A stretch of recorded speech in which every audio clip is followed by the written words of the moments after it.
Hello everyone. So recently I picked up Challenge News, the Good News paper, which is a Christian newspaper. It's international, but I got the Australian edition, and anyway, I was flicking through it and I came across an article called A Worldview That Makes Sense. And it was so appallingly badly argued that I thought I just must make a video response to it. Now, I'll put the link to the website for the Challenge News below, but you probably can't get this yet because it seems like you only get back issues from a few months ago online. But it turns out that this article actually comes from a blog called 101 Arguments. And so I'll actually put the link to the article on the blog down below as well, so you can read along with me.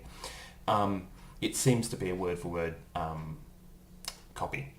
So, this article is a bit of a shotgun approach that throws little bits of arguments at you all the way through, and there's not a lot of consistent structure. But basically, the claims there's a few major claims that they make that I'll try and sort of categorise it in. So firstly, the argument is that we all have a worldview, we all have a set of beliefs about the way the world is, and that what they call the atheist worldview doesn't make sense and is self-refuting, is the way they put it, as are other religious worldviews that they refute in this. And so the only remaining worldview that makes any sense at all is the Christian worldview. And so their argument then is that, yeah, that's the only one that makes sense, and so we should all be Christians. So I want to go through that in order and look at the appalling job they do of arguing their case. So to start off, they talk about this idea that we have this set of beliefs that colours the way we see the world, and this is our worldview. Now, and they talk about the metaphor they use is skiing goggles, which have a particular tint to them. So when you put them on, eventually your eyes adjust to it, and you don't actually see the world as if it was tinted that way, because your eyes are so used to it that everything looks normal until you take them off again. Now, that's as okay as far as it goes, but I would actually suggest that a lot of what they want to lump in as a worldview, like the atheistic worldview, they even talk sometimes about the evolutionary worldview or the scientific worldview. A lot of what they lump in there are not actually presuppositions or presumptions about the world, but are actually conclusions. And so this idea of a visor that goes on that affects the way that we see the world and colours our perceptions of things, I don't think is entirely accurate. Now, yes, obviously all the beliefs that we do have will subtly change the way we see the world.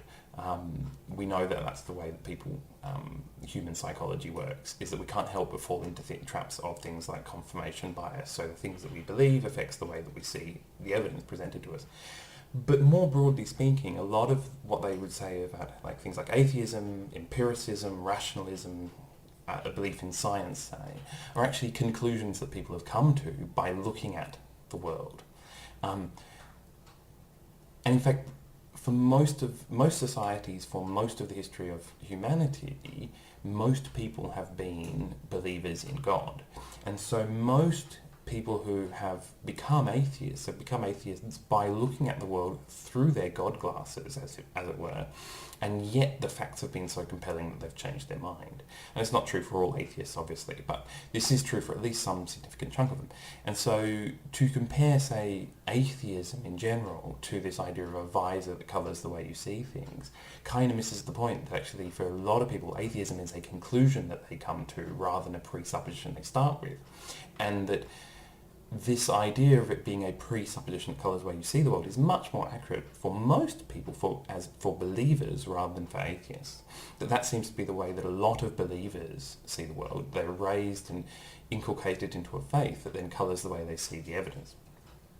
But, broadly speaking, I'll accept this idea of, say, atheism and rationalism and empiricism as worldviews. And in fact, they kind of use these words as if they were interchangeable, and strictly speaking, that's not right. Atheism strictly speaking, isn't a worldview. It's simply a lack of belief in God, and therefore your worldview is everything else you've got, not your atheism. But I kind of understand what they're talking about, this idea. I think they want to really talk about this kind of the worldview that a lot of people would have that is based on empiricism, rationalism, the scientific method, may well have atheism as part of that, some kind of humanistic sort of tendencies, and they want to lump them all together, and that's okay, because I'm quite happy defending that worldview, whatever you want to call it. So the next point they want to say is they sort of come back to it over and over again throughout, and they want to argue that that kind of worldview, that sort of secular rationalist worldview, is self-refuting, inconsistent, and doesn't explain the world as well as a Christian worldview. So let's have a look at a couple of quotes to see what they actually say. So, and I quote, "If evolutionary worldview is true, and we just evolved from chance random processes, there would be no basis for any universal laws to exist." This is a misunderstanding of how evolution would play out. So, for all those theists out there who believe in evolution or guided evolution, the laws, what they're talking about, these universal laws of logic, of the universal laws of physics, or even the laws of morality, would have existed before humans evolved anyway.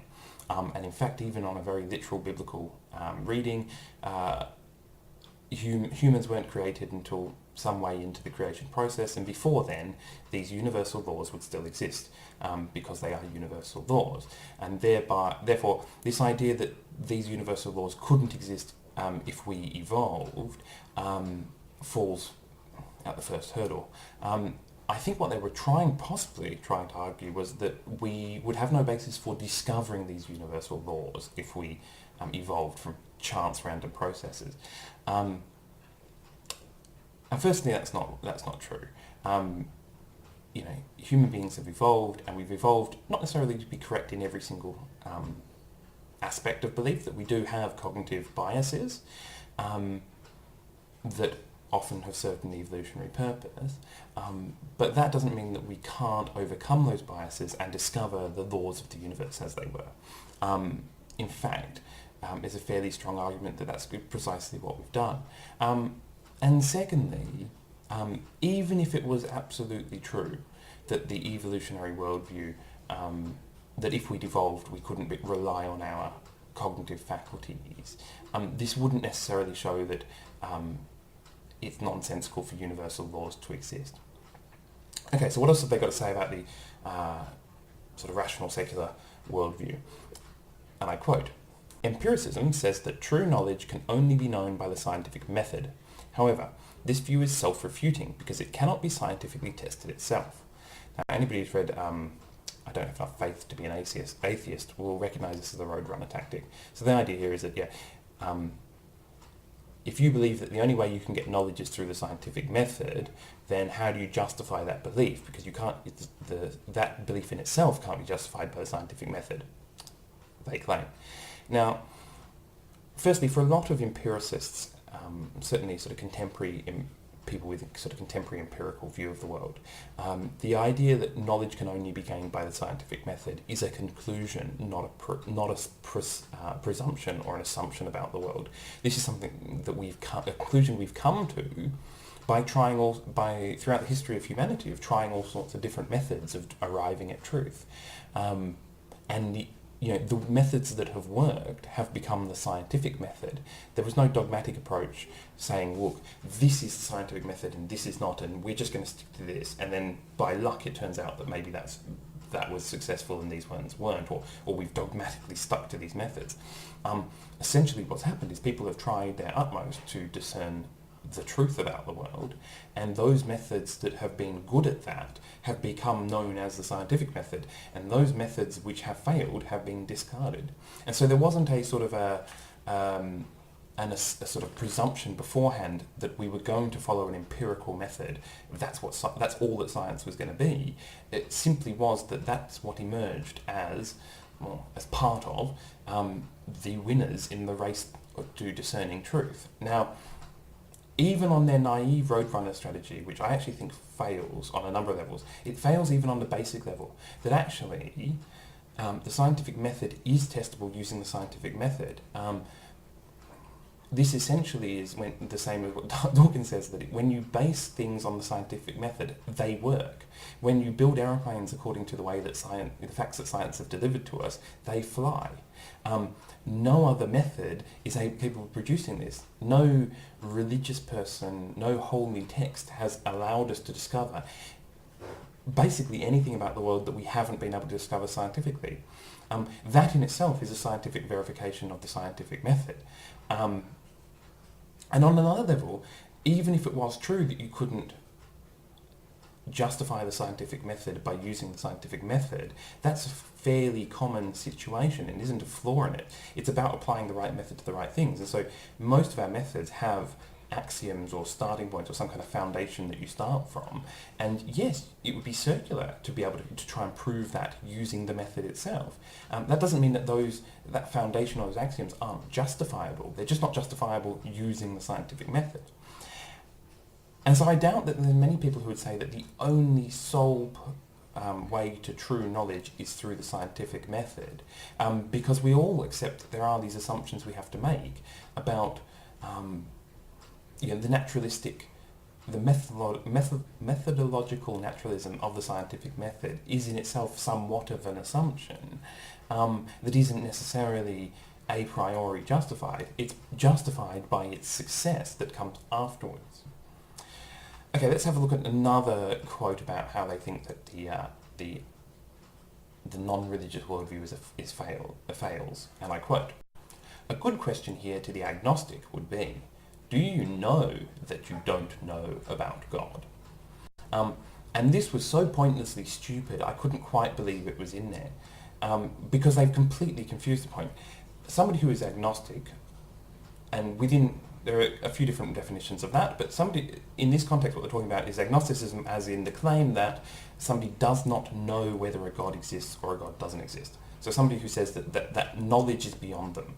So they may also be an atheist and not have the belief. They may also be, or they could be a theist and have the belief that God exists, but they would say that they don't absolutely know that God exists. And so the rebuttal to that, according to this, is to say, well, do you know that you don't know about God? And the thing that they seem to be missing completely is an agnostic is only saying that they lack knowledge in one particular area. They're not saying that they lack all knowledge. They're not saying that I know nothing. They're saying no. It's quite feasible for agnostics to say, I know many things about the world, I just don't happen to know whether a God exists. And so when you say, do you know that? They would say, yes, I do know that. I do know about the state of my knowledge. Asked and answered. Okay, again about agnostics, and I quote, "Many agnostics simply say, I believe in what I can see, but can that belief be seen?" And again, this is stupid. Okay, yes, it's metaphorical here. We're not literally talking about I believe in what I can literally see, but this is a sort of an empiricism that's grounded in personal experience of things. And so somebody who says, look, I believe in the things that I can personally experience, or some proxy thereof, maybe through instrumentation or whatever. The question of, can that belief be seen, is confusing the two things. So somebody would say, look, I am comfortable having beliefs about things that I can experience directly. Yeah? And the fact that these beliefs can't be directly experienced doesn't faze me. And so again, you're using this, they're confusing the level at which this works. So you have the world around you, and then you have your beliefs about that way that works. And to say that these beliefs need to be based on some experience of the world is not to say that those beliefs also themselves have to be experienced directly. So when a hypothetical agnostic says, I believe in what I can see, then yeah, they don't necessarily believe in that belief, and so they don't necessarily need to see that belief. It's almost like they're trying to just use the Roadrunner tactic here to sound clever, despite the fact that it doesn't apply. Okay, that's more or less the way that they've argued against the whole rational secular worldview. That seems to be about the only thing that they've got to say. Now, they do take some time to argue against various other religions. So the first one they argue against is Buddhism. And so they do the Roadrunner tactic here again. They say that one of the core values of Buddhism is this idea that one should strive to rid yourself of all desires. And then they say, but that in itself is a desire. And so, you want to rid yourself of all desires, but that's a desire. And therefore it's self-contradictory, and we can ignore all of Buddhism because of that. Now, firstly, I think this is a very simplistic understanding of Buddhism. I'm not an expert on Buddhism, but even I look at that and think that's probably missing a lot of the point. Secondly, I wonder whether Buddhism really says that one should rid itself of all things that could come under the label of desire, or whether they're using the word desire there to mean particular desires. And so therefore the wish, or the desire, if you like, to be rid of some desires doesn't necessarily mean to be rid of all things that could come under that category. Essentially the same way that a Christian desires to be free of sin. You could, if you equivocate on the word desire, you could say that Christians also don't want to be free of desires, sexual desires, but that's in itself is a desire, i.e. a want. And I suspect that that's what's happening. But even if that wasn't, from my limited exposure to Buddhism, I wouldn't even be surprised if part of the Buddhist teaching was that, yes, that wanting to be free of desire is in itself a desire, and hence the self-contradictory nature of it means that one can never achieve true enlightenment. Or, I mean, anybody who's come across Zen Buddhism and its use of sort of paradoxes and things to help clear the mind of sort of rational thought and stuff, that hardly seems out of place there. And so to dismiss an entire religion based on some simplistic sort of reading of one sort of tenet of it, it seems to me to be really arrogant, especially coming from Christianity, which can be dismissed on very similar claims. So the second one they want to argue against is Hinduism. And they say Hinduism is self-refuting because, as they say, one of the core tenets of Hinduism is that knowledge itself is an illusion, that we can never have true knowledge of anything. And so then they roadrunner it again and say, well, isn't your claim that knowledge is impossible itself a form of knowledge, and therefore impossible and self-refuting? And the answer is no. It's a claim, and it's one that may not be based on knowledge itself. The other thing is they rub in some of that about absolute truth. They say, Hindus say there's no absolute truth, but is that absolutely true, or is it only relatively true? And if it's relatively true, could there possibly be absolute truth? Now, I don't know. I know even less about Hinduism than I know about Buddhism. I suspect that they've got a lot more complicated answers to this, and I'm not going to defend Hinduism because as an atheist, I don't believe in it. But it seems to me so arrogant to dismiss it on the basis of some small thing, which I suspect they're equivocating on. The other thing is, it's not contradictory to say that we can never have absolute knowledge of the world. And although that sounds like an absolute statement, that can be a statement that's based on our empirical understanding of what our own experience of the world. Our own experience of the world is there's always going to be a gap between us and the things that we're observing, i.e. through our senses and stuff, that our sense of self in our mind is always going to be distinct from the physical world out there. That seems to be a fact of our empirical experience. That is not 100% certain, some would argue, depending on what their epistemology is, but you could comfortably, even if you weren't 100% certain of that, you could comfortably then assert that that was almost certainly the case, and make a religious, build a religion based on that idea without it being self-contradictory. So the last religion they want to take a shot at is Islam, and they do two basic things. So the first one is they argue that Islam is self-refuting, their words, not mine, based on the idea that Allah's ways are so beyond us that we couldn't possibly understand them. But things like the laws of logic are within our human comprehension, and therefore if Allah's ways are so beyond us, and the laws of logic are within our comprehension, then therefore they can't have come from Allah, and therefore Islam doesn't provide a good explanation for that. And Christianity we'll see that in a second, so we should accept Christianity. Now there's a couple of areas of problems with this. First of all, whether or not Islam gives a full account of the laws of logic, doesn't really speak to its truth or not. That seems like a sidelight.